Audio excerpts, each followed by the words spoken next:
He had a few more minutes to destroy 17 years of evidence.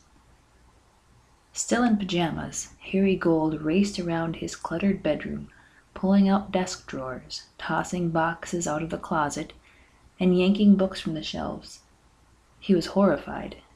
Everywhere he looked were incriminating papers, a plane ticket stub, a secret report, a letter from a fellow spy. Gold ripped the papers to shreds, carried 2 fistfuls to the bathroom, shoved them into the toilet, and flushed. Then he ran back to his bedroom, grabbed the rest of the pile, and stumbled on slippers down the stairs to the cellar, where he pushed the stuff to the bottom of an overflowing garbage can.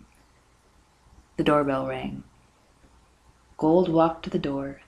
He took a few deep breaths, trying to slow his heartbeat, then opened the door and saw the men he expected: Federal Bureau of Investigation agents Scott Miller and Richard Brennan.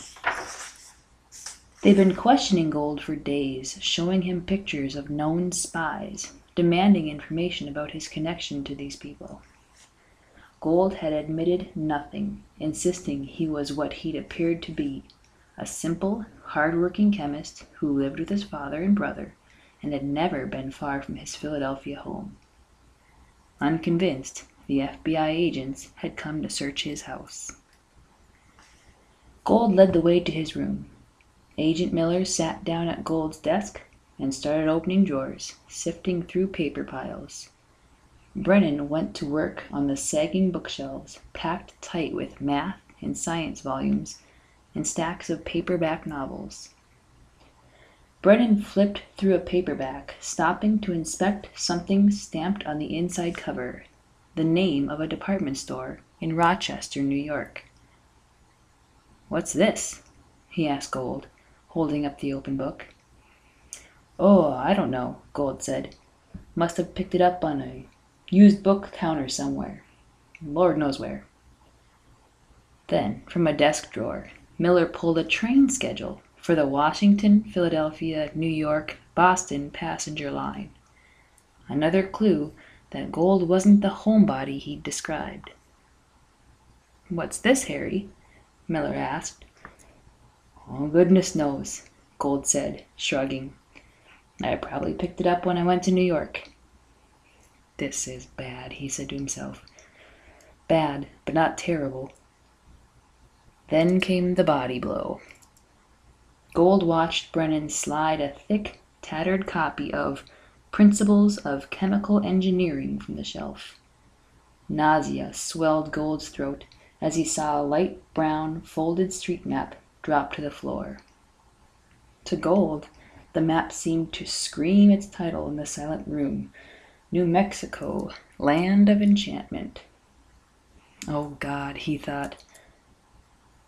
"So you were never west of the Mississippi," said Brennan, bending down to lift the map. He opened it and saw, at the spot in Santa Fe where the Castillo Street Bridge crosses the Santa Fe River, an X marked in ink. "How about this, Harry?" demanded Brennan.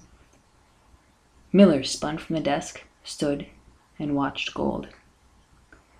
Gold needed to speak quickly, needed to offer an explanation. But he froze. "Give me a minute," he managed, falling heavily into his desk chair. Brennan offered him a cigarette, which he took. Brennan lit it, and Gold drew deeply. "A torrent of thoughts poured through my mind," Gold later said of this moment. The map could easily be explained. He'd just say he loved Western stories, which was true, and that out of curiosity, he'd sent to a Santa Fe museum for the map. Surely they didn't keep records of such requests. No one could prove he was lying. But then he thought about what would happen if he'd continued claiming innocence. My family, people with whom I worked, and my friends whom I knew, my lifetime friends, they would all rally around me. And how horrible would their disappointment and the letdown. How horrible would be their disappointment and the letdown when finally it was shown who I really was. Harry Gold had been living a double life for 17 years. Overwhelmed by exhaustion, he turned to the FBI agents. They were still waiting for an answer. "Yes, I am the man," Gold said. He slumped a little lower in his chair. "There's a great deal more to this story. It goes way back," he said. "I would like to tell it all."